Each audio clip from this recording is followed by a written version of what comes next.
Hello everyone. आज हम पढ़ेंगे वास्तविक संख्याएं यानी कि रियल नंबर, चैप्टर 1।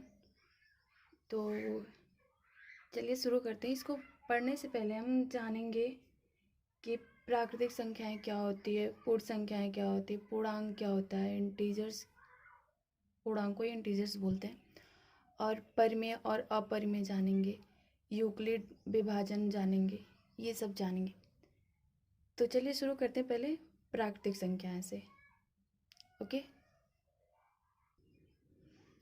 लिखेंगे हम प्राकृतिक संख्याएं।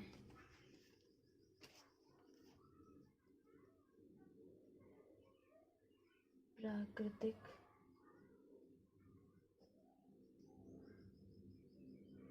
संख्याएं। प्राकृतिक संख्या क्या होती है? Natural number. प्राकृतिक संख्याएं वो संख्या होती है जो जिसे हम गिनती वाली संख्याएं कहते हैं। जैसे गिनती वाली संख्याएं वो 1 2 3 4 हम ऐसे पढ़ते हैं, 1 2 3 4 5 6 7 8 एटसेट्रा। तो वो हमारी होती है प्राकृतिक संख्याएं। तो प्राकृतिक संख्याएं होती है हमारी गिनती वाली संख्याएं, यानी एग्जाम्पल लेंगे 1 2 3 4 dot dot dot dot etcetera तक। और इसे डिनोट मतलब इसे निरूपित कैसे करते हैं? इसे हम निरूपित करते हैं इस संख्या को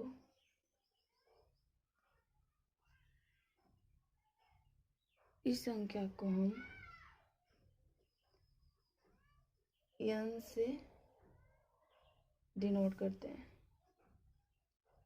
निरूपित करते हैं। संख्या को हम n से निरूपित करते हैं।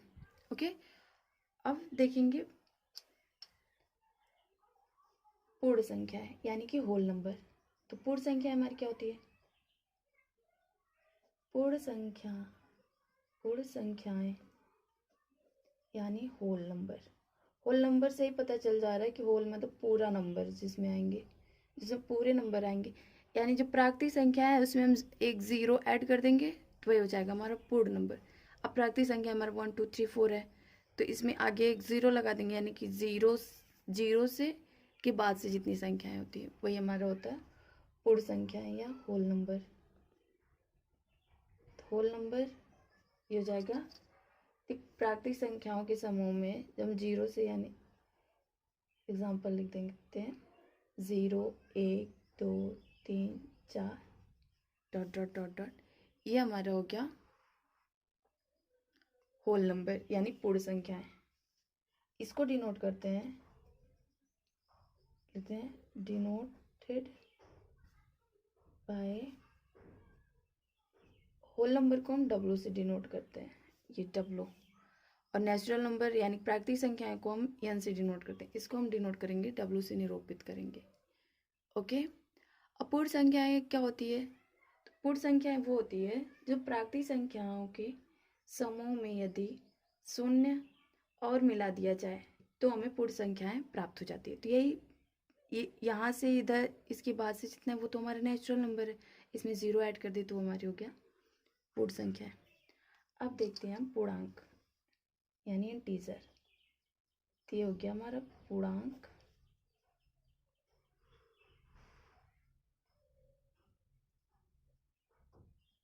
इंटीजर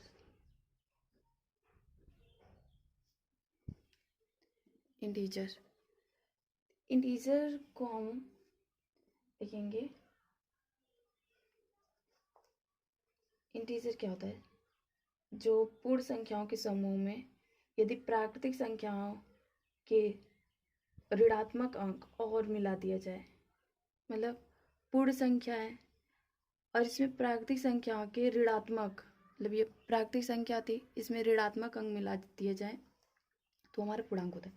मान लीजिए पूर्ण संख्या हमारी है 0 1 2 3 4 डॉट डॉट डॉट। अब इसमें हम ये जो प्राकृतिक संख्याएं हैं इसमें और मिला दिया जाए, यानी ऋणात्मक अंक, प्राकृतिक संख्याओं की ऋणात्मक अंक मिला दिया जाए तो हमारा हो जाएगा पूर्णांक, यानी -1, -2, -3, -4 ऐसे डॉट डॉट करके मिला देंगे तो ये हमारा हो गया पूर्णांक। ओके, इसको हम बोलेंगे कि पूर्ण संख्याओं के समूह में यदि प्राकृतिक संख्याओं के ऋणात्मक अंक और मिला दिए जाए तो हमें पूर्णांक का समूह प्राप्त होता है। और इसको निरूपित करेंगे हम, निरूपित करते हैं, पूर्णांक को हम निरूपित करते हैं, निरूपित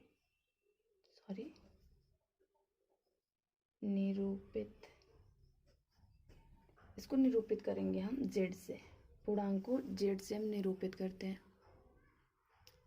ठीक है, अब हमारे बचा परिमेय और अपरिमेय संख्या।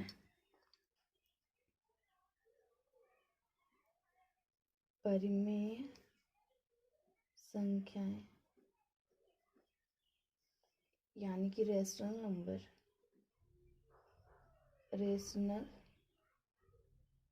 नंबर्स। तो परिमेय संख्याएं क्या होती है? तो परिमेय संख्याएं को हम उसे कहते हैं जिसे हम P/Q के रूप में लिख सकते हैं, वो हमारी परिमेय संख्या होती है। जिसे हम P/Q के रूप में लिखेंगे वो हमारी परिमेय संख्या होती है। और जो Q होता है वो नॉट इक्वल टू 0 होता है, वो 0 के बराबर नहीं होना चाहिए।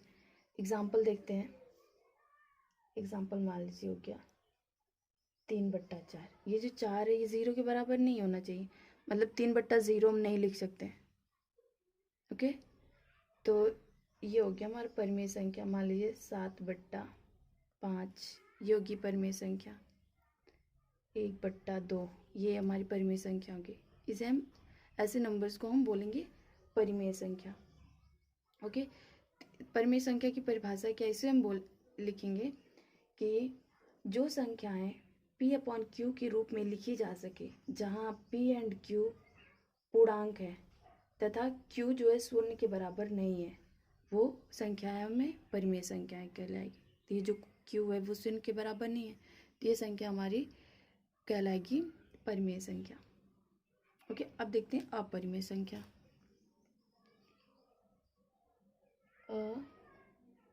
अपरिमेय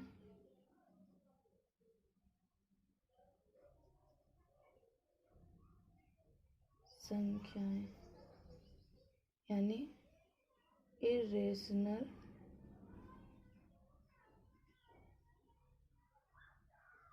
नंबर।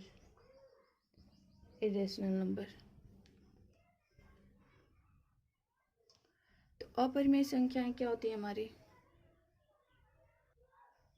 अपरिमेय संख्या वो संख्या होती है जो P/Q के रूप में नहीं लिखी जा सकती है। फॉर एग्जाम्पल मान लेते हैं हम कि हो गया √3, √2, पाई एटसेट्रा। अब ये पाई जो है ये अपरिमेय है, लेकिन जो 22/7 है वो परिमेय संख्या होगी। पाई का मान होता है 22/7, वो परिमेय संख्या हो जाएगा। और ये जो है पाई ये अपरिमेय हो जाएगा, क्योंकि जो पाई का वैल्यू होता है वो लगभग में होता है, यानी 22/7 अप्रॉक्स में होता है, एकदम मतलब डेफिनेट वही नहीं होता है पाई का मान। इसलिए हम पाई को अपरिमेय में रखेंगे और 22/7 जो है उसको हम परिमेय संख्या में रखेंगे। ओके, तो नोट में हम इसको लिख लेंगे कि पाई एक अपरिमेय संख्या है लेकिन 22/7 एक परिमेय संख्या है। ओके, अब देखते हैं हम अपरिमेय संख्या का परिभाषा देख लेते हैं। जो संख्याएं P/Q के रूप में न लिखी जा सके उन्हें अपरिमेय संख्या कहते हैं। ओके, अब देखते हैं हम वास्तविक संख्या, यानी जो चैप्टर का नाम उसको अब देखते हैं चैप्टर से। अब वास्तविक संख्याएं किसे कहते हैं? तो परिमेय तथा अपरिमेय संख्याओं का जो समूह होता है उसे वास्तविक संख्याएं कहते हैं। परिमेय संख्या क्या होती है, पी अपॉन क्यू के रूप में जिसे हम व्यक्त करते हैं वो परिमेय संख्या होती है। और अपरिमेय क्या होती है, अपरिमेय वो होती है जिसे हम पी अपॉन क्यू के रूप में नहीं लिख सकते, वो हमारी अपरिमेय संख्या होती है। ओके, तो चलिए अब देखते हैं यूक्लिड विभाजन प्रमेय का। अब देखते हैं यूक्लिड विभाजन प्रमेय का। ये हमारे चैप्टर में क्वेश्चन सॉल्व करने में ये काम आएगा। तो ये यूक्लिड विभाजन प्रमेयिका, पहले देखते हैं प्रमेयिका होता क्या है। प्रमेयिका को इंग्लिश में हम लेम्मा कहते हैं। तो प्रमेयिका क्या होता है, प्रमेयिका वो होता है एक सिद्ध किया हुआ, प्रमेयिका एक सिद्ध किया हुआ कथन होता है जो इसे एक अन्य कथन को सिद्ध करने में प्रयोग किया जाता है। ये एक सिद्ध किया हुआ कथन होता है जिसका प्रयोग हम एक अन्य कथन को सिद्ध करने में करते हैं। ओके, तो अब देखते हैं यूक्लिड विभाजन प्रमेयिका। तो यूक्लिड विभाजन प्रमेयिका को हम एक एग्जाम्पल की तरह से समझते हैं। एक एग्जाम्पल लेके मान लीजिए ये लिखते हैं हम 21 जो है ग्रेटर देन है 5 से, 21 ग्रेटर देन है 5 से। तो इसको भाग करेंगे हम, लिखेंगे 5 21। तो 5 के भाग जाएगी तो 4 बार जाएगा, 5 चौक को 20 यानी 4, ये 20 हो गया। तो ये हमारा शेष बचा 1, ये हमारा रिमाइंडर बचा 1। इसको हम ऐसे लिख सकते हैं, ऐसे 21 बराबर ये 5 का इसमें गुणा करेंगे तो जाएगा 5 गुणे 4 प्लस 1, ऐसे लिख सकते हैं। इसको लिख सकते हैं कि नहीं, जब इसको करेंगे तो इसके बराबर आ जाए। देखिए 5 चौक को 20 और प्लस 1 यानी 5 चौक को 20 प्लस 1 21, तो ये हो गया इसके बराबर। तो इसको हम ऐसे लिख सकते हैं, ये जो होता है शेष हमारा ये 0 लेस देन और इक्वल टू लेस देन और इक्वल टू 1 और लेस देन 5। ये जो 0 लेस देन के less than equal less than और इक्वल टू 1 है 1 है, और एक जो है वो लेस देन है 5। ये एक जो है लेस देन 5 है और ये 0 से लेस देन और इक्वल टू है, तो इसको ऐसे हम लिख सकते हैं। अब इसी को हम फॉर्मूले की तरह समझते हैं। तो मान लीजिए जो 0 शेष से छोटी या बराबर रहेगा और शेष भाजक से छोटा रहेगा। ये जो शेष है हमेशा भाजक से छोटा रहता है, इसको लिख लेते हैं 0 शेष से छोटा या बराबर रहेगा और शेष भाजक से छोटा रहेगा, भाजक से छोटा रहेगा। ओके, अब ऐसे इसका फॉर्मूला देखते हैं इसी से रिलेटेड। अब मान लीजिए हम ये जो 21 माने इसके मान लेते हैं हम, माना ए जो है वो ग्रेटर देन है बी से, ए ग्रेटर देन बी से बी है तो बी को हम भाजक मान लेंगे और ए में भाग देंगे। तो मान लीजिए ए इसमें ए बी से ए में भाग दें तो क्यू बार गया, तो हमारा जो रिमाइंडर बचा वो आर बचा। तो लिखेंगे यहाँ पे ऐसे, इसको ऐसे लिख सकते हैं ए बराबर बी गुणे क्यू प्लस आर, इसकी जगह ये ऐसे लिख लें। अब इसको ऐसे भी तो लिख सकते हैं 0 less than or equal to, ये 1 की जगह आर है शेष तो यहाँ पे आर लिख देंगे और फिर लेस देन और 5 जगह ये है क्यू, सॉरी बी है तो इसको लिख देंगे हम बी। ये हमारा हो गया यूक्लिड विभाजन प्रमेय का, यही हुआ। ये हमारा यूक्लिड विभाजन प्रमेय का हो गया। ओके, आई होप कि आपको समझ में आया होगा। अब नेक्स्ट देखते हैं। यह यूक्लिड विभाजन एल्गोरिथम जो है वो यूक्लिड विभाजन प्रमेयिका पर ही आधारित है, मतलब ऐसे ही सेम है।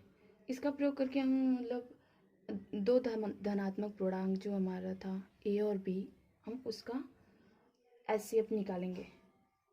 तो लिखेंगे वो धनात्मक पूर्णांक हमारा a और b था, तो a जो था वो ग्रेटर देन b था। तो इसको हम जब निकाले हैं तो हमारा आया था यहाँ पे ऐसे निकाले हैं, तो b से q में भाग दिए हैं, तो हमारा जो रिमाइंडर बचा वो r बचा। तो a बराबर हमने इसको लिख दिए हैं b q प्लस r, जहाँ 0 less than or equal to r और लेस देन b है। ये हो गया। अब इसको हम करेंगे चरण वाइज करेंगे। तो पहले लिखेंगे चरण 1, चरण 1 लिखेंगे Q और R ज्ञात करने के लिए। तो ये हम ज्ञात कर लें, Q और R ज्ञात करने के लिए हम यूक्लिड विभाजन प्रमेयिका का यूज करेंगे। तो ये चरण 1 ये हो गया हमारा चरण 1। यहाँ पे ये चरण 2 है, तो यहाँ ज्ञात कर लें। अब चरण 2 में लिखेंगे यदि R बराबर हम 0 रखते हैं, 0 है तो HCF जो है वो B है हमारा आया, ये B 0 है तो HCF जो है वो B है। यदि R नॉट इक्वल टू 0, यदि R जो है वो 0 के इक्वल नहीं हो, तो B जो होगा B और R यूक्लिड विभाजन का प्रयोग पुनः करेंगे। अगर ये दोनों 0 के बराबर नहीं हो तो फिर B और R का पुनः यूक्लिड विभाजन करेंगे, पुनः यूक्लिड विभाजन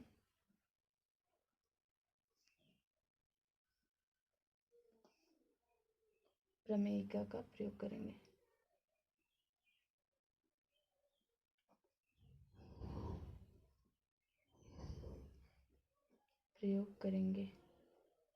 ये तब तक यूज करेंगे जब तक कि हमारा 0 ना आ जाए।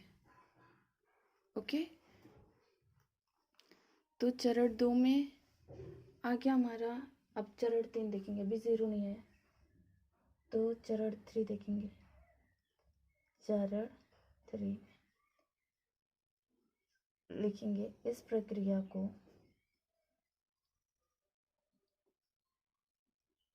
तब तक जारी रखेंगे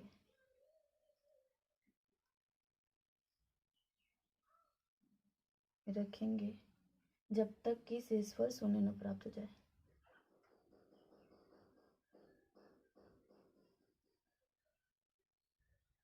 शेषफल शून्य न प्राप्त हो जाए। इस स्थिति वाला जो भाजक ये HCF AB है और साथ ही HCF AB बराबर HCF BR। तो ये यहीं तक ये हो गया हमारा। इसको तब तक जारी रखेंगे जब तक हमारा जो भाजक, जब तक जो शेषफल है वो 0 ना आ जाए। ओके, आई होप कि आपको यहाँ तक समझ में आया होगा। ये आपको अच्छे से तब समझ में आए जब हम एक एग्जाम्पल करेंगे। ओके, एक एग्जाम्पल से हम देख लेते हैं कि आएगा कैसे 0 HCF करने पर। मान लीजिए एक एग्जाम्पल हम ले लेते हैं, कोई भी एग्जाम्पल उसको समझने के लिए। तो एग्जाम्पल मान लीजिए हो गया हमारा 25 9 6 5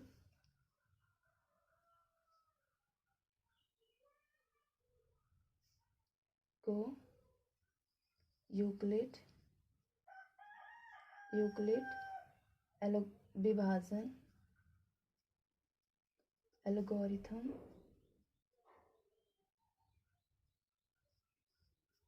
का प्रयोग करके एचसीएफ ज्ञात करना है। एचसीएफ ज्ञात करें। ये हो गया। तो ये हो गया हमारा जो 25 है वो लेस देन इतना है। अब इसको लिखेंगे तो लिखेंगे 9, 6, 5 जो है वो ग्रेटर देन 25 है, तो 25 से हम भाग देंगे इसको इसमें, तो जाएगा 9, 6, 5 25 हो गया। तो 25 का 25 का कितना बार है, 25 दूना 50, 25 या 75, 25 चौक 100 यानी 25 तिया 75। ये हो गया 1, ये हो गया 2, ये 5 उधर जाएगा। अब 25 चौक 100, 25 25 125, 25 चौका 150, 25 775, 25 8 200, 8 बार जाएगा। ये हो गया हमारा 200, ये 15 बचा। तब ये 15 को जो शेष बचा इसको ऐसे भाग कर देंगे, ऐसे ही ऐसे निकाल दें। तो इसको अब ये बीच में रखेंगे इसको 25 को, तब 25 को जब रखेंगे यहाँ पे तो ये हो जाएगा 15 1 15, एक बार जाएगी भाग, तो ये बचा 0 और ये हो गया 1। फिर से भाग करेंगे तो ये 15 है, यहाँ पे लिख लेंगे। तो 10 1 10, एक बार भाग गई तो बचा 5।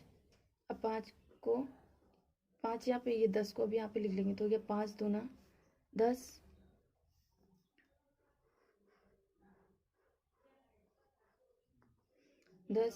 ये कट गया। यानी हमारा जो बचा एचसीएफ वो आएगा हमारा 5। तो इसको लिखेंगे हम एचसीएफ जो आया हमारा वो आया 5। ये लास्ट में जो आएगा जिससे कटेगा वही हमारा एचसीएफ होगा। तो 5 हमारा एचसीएफ है। तो इसको हम ऐसे सॉल्व नहीं करेंगे, ये तो बस मैं आपको एग्जांपल की तरह बताई हूँ कि ऐसे करने पे ये जो लास्ट तक कटता है, जब तक कटे ना तब तक हम इसको भाग करते रहेंगे। इसके लिए हम प्रॉपर तरीके से लिखेंगे तो मैं आपको नेक्स्ट वीडियो में बताऊंगी। आज के लिए बस इतना ही, तब तक के लिए धन्यवाद।